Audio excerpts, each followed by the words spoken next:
amigas, amigos. Parece que los tiempos están cambiando en estos momentos revueltos donde la incertidumbre parece que se apodera de cada aliento, que se apodera de cada paso. Resulta y nos parece propicio, parece el caldo de cultivo propicio para llamar a las puertas de la filosofía. Y eso es lo que hemos hecho hoy. Jordi Claramonte es doctor en filosofía por la UNED, donde imparte clases de teorías estéticas contemporáneas. Ha sido profesor invitado en el MIT, en el Massachusetts Institute of Technology. También ha dado clases en la Universidad de Yale y en la Universidad de Nueva York. A lo largo de estos últimos años ha combinado su labor como investigador en el área de la estética y la teoría de las artes, con frecuentes incursiones en el terreno del arte más contextualizado en lo social y en lo político. Así colaboró en proyectos tan interesantes como la Fiambrera Obrera o el Centro Social Tabacalera, que impulsa la participación ciudadana en la gestión del dominio público.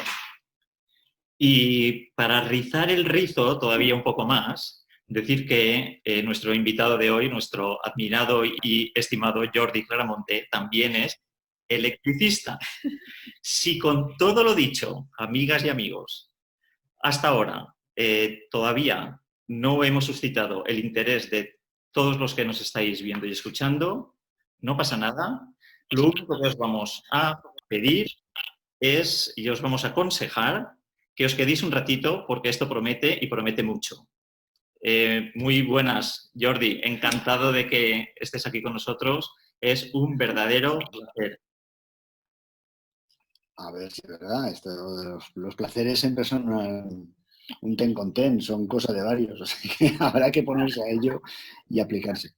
Pero bueno, que lo primero, que eso de que llamar a las puertas de la filosofía y salga yo, no sé si es muy buena suerte, porque podría haber salido alguien con más empaque o más pompa y circunstancia. Pero bueno, es lo que tiene. Tú llamas a la puerta y sale el que sale. Pues aquí estoy yo. Y luego también quiero decir que queda genial en las presentaciones decir, este señor ha dado clases en el MIT, aquí, allá, allá. Bueno, yo he estado de profesorcillo invitado y tal, visiting scholar, ese tipo de cosas que te llaman y tal. Y bueno, evidentemente, pues tuve que salir por piernas rápidamente y volver para acá. Pero vaya.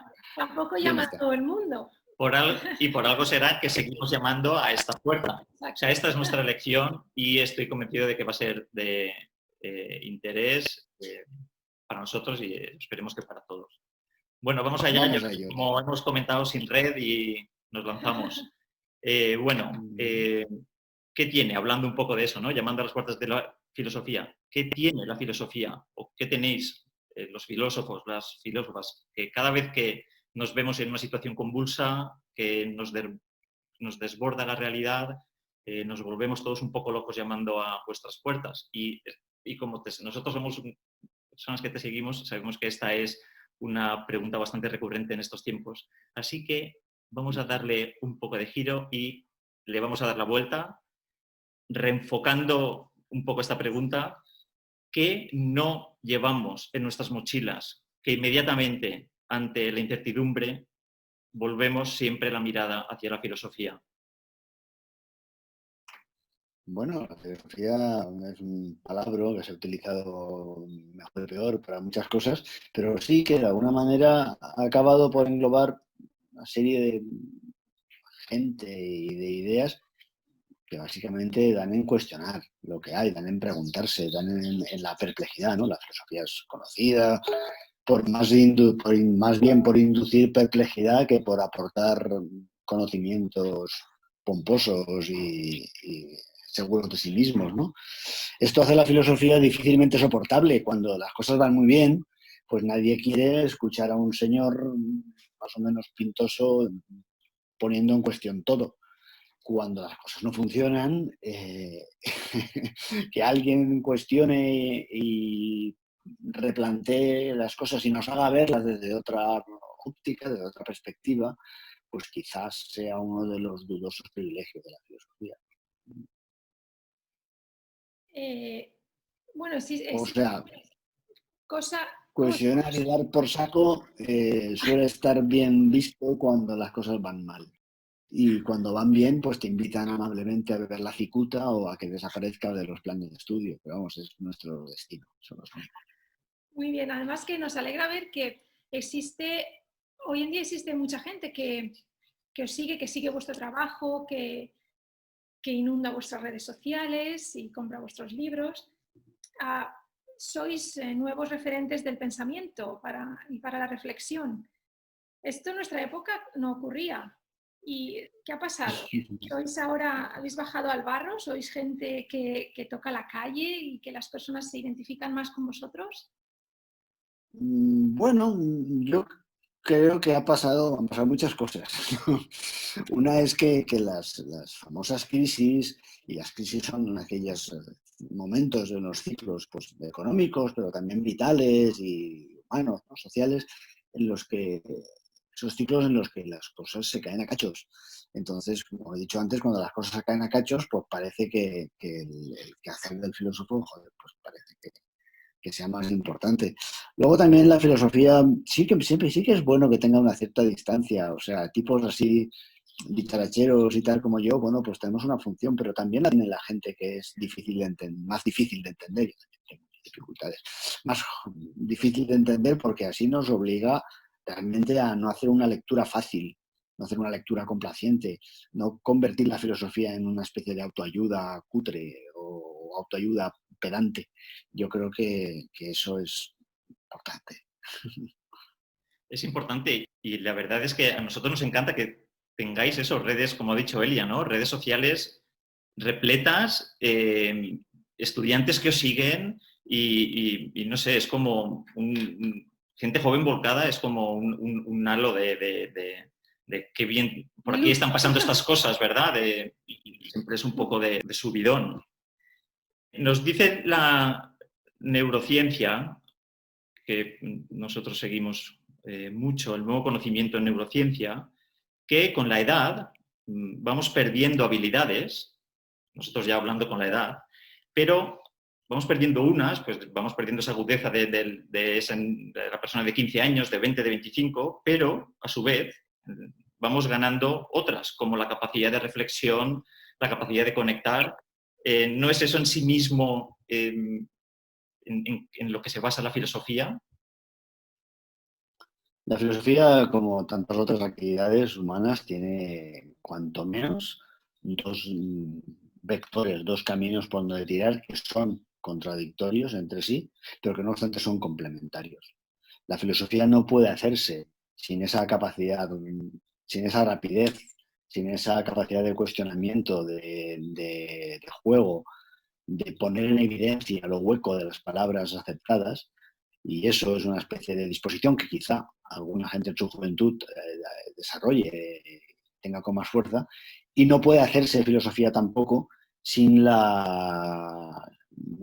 el reposo, aquello que aporta el tiempo cuando logras sedimentar las lecturas, las influencias, las ideas, y logras hacer algo así como una especie de repertorio básico, un campamento base desde el cual partes.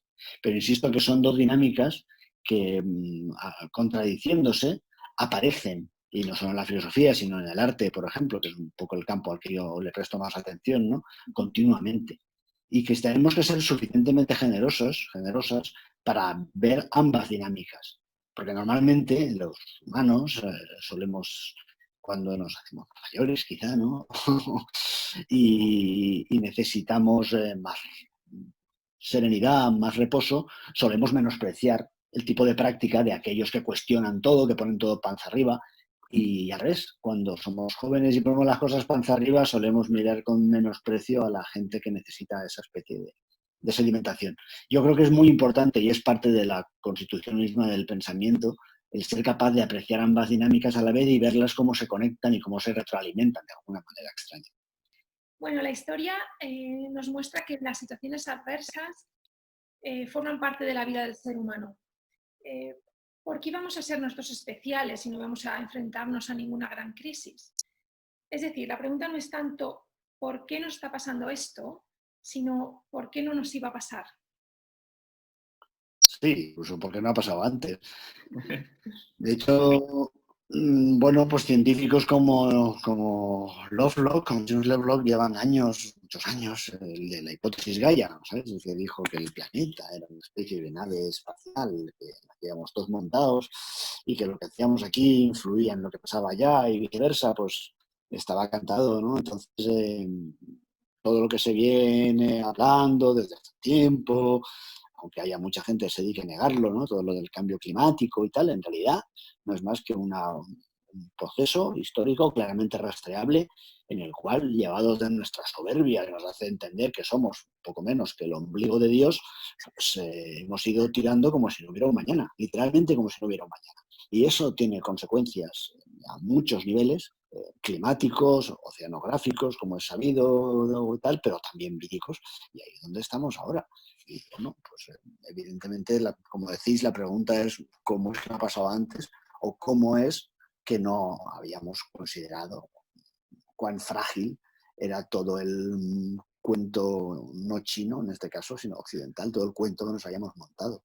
Cuán aparatoso y cuán frágil es todo el despliegue de nuestra soberbia, como especie y como cultura, ambas cosas seguramente. Y, y conectando con eso, tendremos que ponernos ante el espejo, ¿verdad? Para eso, para rendir cuentas ante nuestra soberbia y ante nuestra Bueno, forma de actuar. el espejo es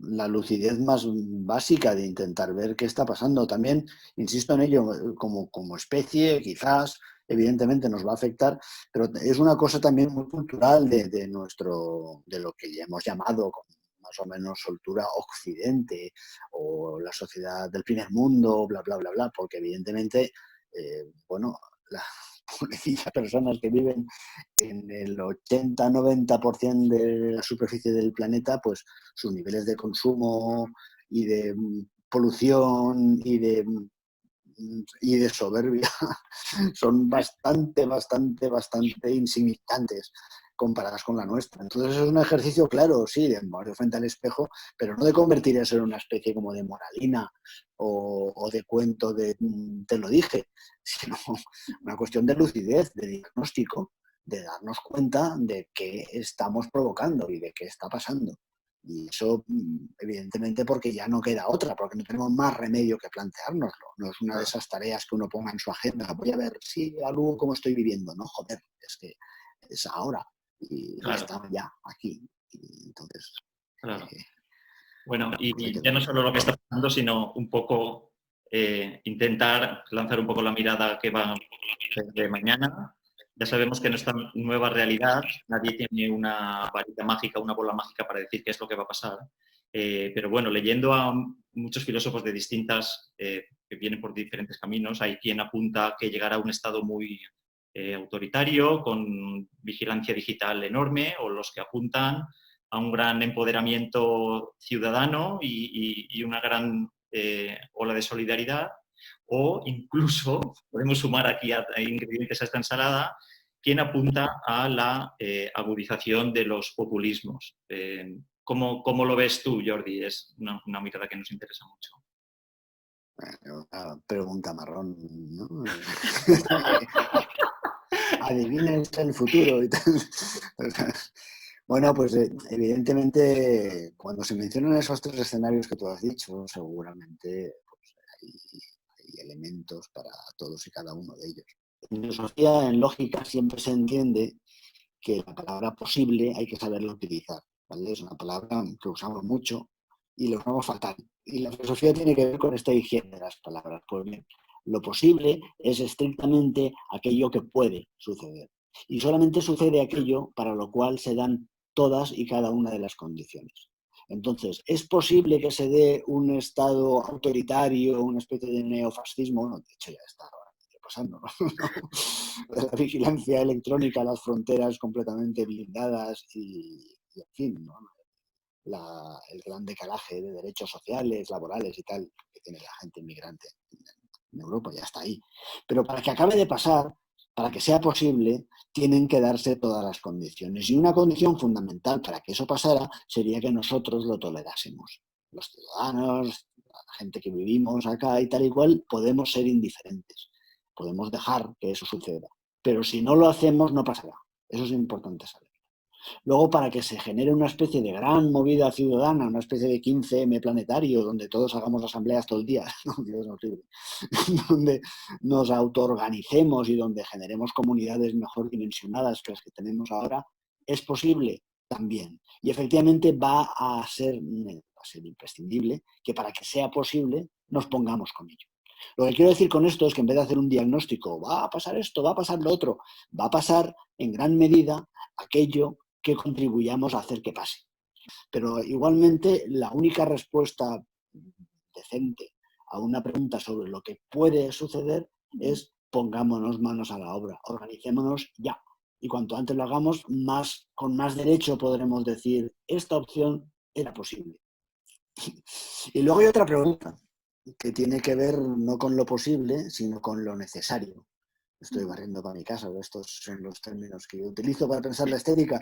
Lo necesario, compañeras, compañeros, no es meramente lo que alguien dice que necesita. No, lo necesario es lo que es íntimamente coherente, íntimamente sensato, aquello que nos completa, aquello que habla de lo que somos en tanto conjunto. Entonces, evidentemente, esa necesidad nos plantea qué es lo que tenemos que hacer. Nos lo plantea como un imperativo. Entonces, si somos seres humanos dotados de reflexión, dotados de empatía, que hemos llegado a donde hemos llegado, para bien o para mal, en gran medida apoyándonos en la cooperación, en la inteligencia colectiva, entonces tenemos que ser capaces de pensar una forma de organizarnos que haga justicia a eso. Ponernos en el centro de la acción. Y además me encanta eso, ¿verdad? Lo de la necesidad. Y incluso yo incorporaría, no sé si va a ser muy atrevido, un poco otro ingrediente, ¿no? Lo ético, ¿verdad? ¿Cómo ves, Jordi, también? Podríamos incorporar lo ético. La ética viene de una palabra ética, de una palabra griega, ethos, que significa carácter. Entonces, el carácter, como sabemos todos los que tenemos hijos y los que no los tenemos también deberíamos saberlo, el carácter es algo que se forma, que se construye y lo que a veces son simples disposiciones, es decir, como que te sale pues fregar los cacharros o echarle una mano a alguien o parar el fascismo, pues cuando esos rasgos, esas disposiciones, esos gestos se convierten en carácter, se convierten en una especie de sustrato del cual partes y al cual vuelves, entonces tenemos un comportamiento ético. La ética es simplemente el estudio de esos diversos caracteres. Claro, luego resulta que hay caracteres, es decir, hay sustratos de comportamiento que son susceptibles de ser universalizados, o sea, que pueden compartirse, que pueden asumir cualquiera como propio, y otros que no. Y en con todo esto que está cayendo y con lo que nos queda por delante, ¿qué es y para qué sirve la estética? Que es a lo que te dedicas. Bueno, la estética es importantísima porque me da de comer a mí y a mis niños. Pero vamos, si ponéis estética en Google, que en cualquier buscador, pues os saldrán peluquerías, seguramente, a mí no me quede mal, os saldrán tratamientos de belleza, antiedad, os saldrán cosas de cosmética. Y eso es interesante. Cosmética, al fin y al cabo, con las palabras, viene de cosmos. Cosmos significa orden. O sea que si lo pensáis, incluso estos resultados de la búsqueda en Google empiezan a darnos pistas, porque lo que sale cuando pones estética Google, aunque sea una tienda de cremas, tiene que ver con el sentido del orden, con el sentido de las cosas que queremos conservar y que queremos hacer coherentes. Tiene que ver con inquietud que nos produce el paso del tiempo. Tiene que ver con aquello que permanece cuando el tiempo pasa, mi cara arrugada, y aquello que se va, mi lozanía. Entonces, estas cosas ya nos empiezan a hablar de la importancia de la estética. Y de hecho, que aparezcan estas palabras y no mis libros o los de canto o los que sean, tiene que ver con el hecho de que al fin y al cabo estamos hablando de lo mismo. Son preocupaciones universalmente compartidas. Todas y todos tenemos esa especie de inquietud por las cosas que no cuadran, que se nos caen a cachos, incluidos nosotros mismos. Y la estética, al fin y al cabo, es la reflexión sobre todo ese tipo de cosas que apreciamos y que construimos como referentes. En estética, por ejemplo, se habla de que cuando tenemos una experiencia estética, cuando nos emocionamos viendo una peli o leyendo un libro o escuchando música, en ese momento en que conectamos de lleno con eso que está pasando, con esa... A mí me emociona especialmente la sinfonía de Sostakovich. Pues cuando escucho la séptima sinfonía de Sostakovich y se me pone todo lo que se me puede poner de punta, entonces soy lo que Lukács, el filósofo húngaro, llamaba un hombre enteramente. Estoy enteramente volcado, escuchando esa historia, sintiéndola, ¿no? Pero claro, no me quedo ahí en la parra, porque tengo 2 hijos que me piden de comer y tengo que trabajar y tengo que atender el huerto, y entonces dejo de ser un hombre enteramente y me convierto en un hombre entero. Pero no soy el mismo hombre entero que el que era antes de haber escuchado Sostakovich. Soy un tipo que ha estado allí y ha visto algo. He tenido esa experiencia y he vuelto. Soy un hombre entero, pues 2.0, si queréis, revitaminado. La estética justo trabaja esas 2 situaciones. La situación del que se emociona, del que se entusiasma, del que se va a las nubes escuchando, viendo o experimentando cualquiera de estas cosas que para abreviar llamamos arte, y el camino de vuelta en el cual traes eso de alguna manera a tu vida cotidiana y te influye en tu vida cotidiana y forma y empieza a formar parte, volviendo a la ética, de tu carácter. Y no eres el mismo, no eres la misma. Aunque evidentemente no te tiras todo el tiempo escuchando a Sostakovich porque tampoco sería plan. Pero vamos, eso sería un poco la India de la estética, así rápidamente explicado. Nosotros vamos a aconsejar que en Google, quien se sienta interesado porque es imposible no sentirse interesado después de esta conversación que hemos tenido, qué es la estética por Jordi Claramonte y esa invitación un poco a la reflexión.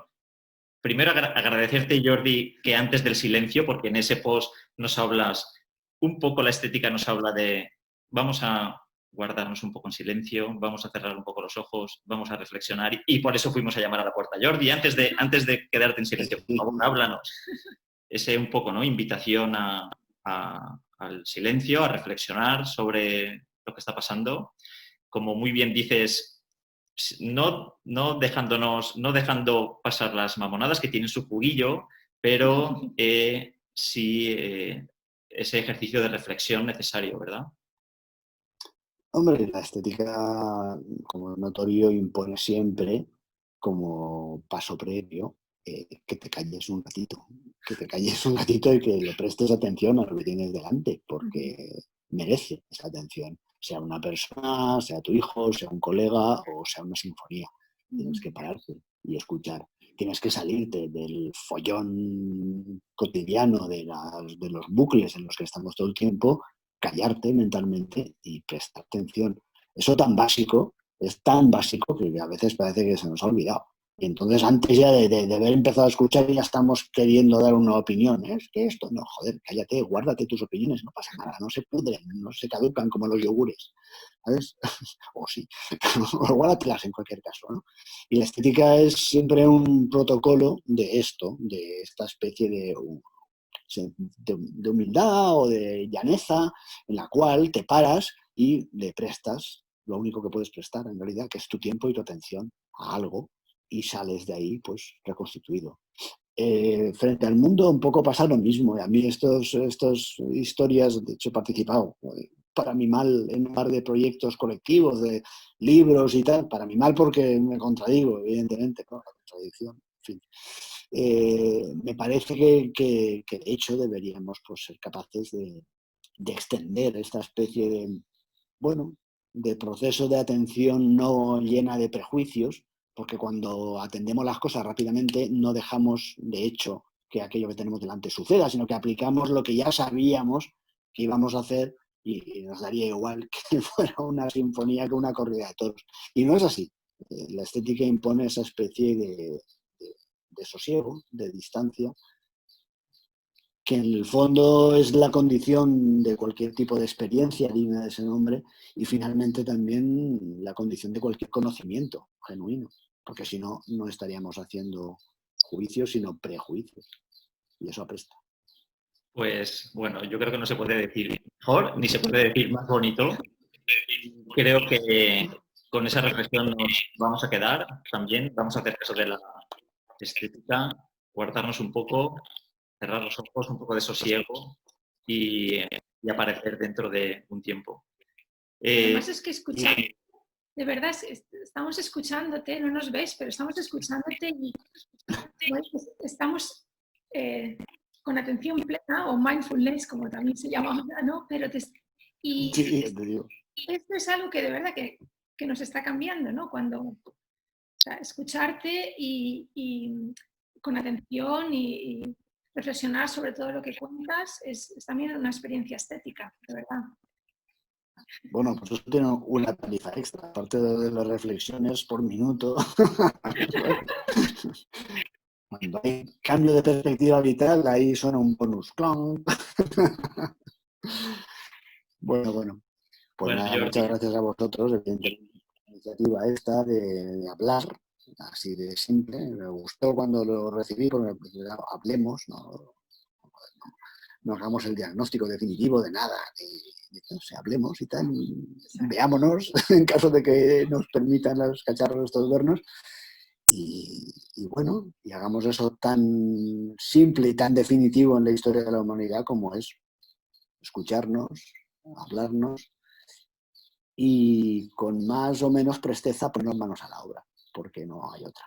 Y bueno, es lo que siempre he hecho y es lo que tendremos que saber hacer. Qué lujo, Jordi.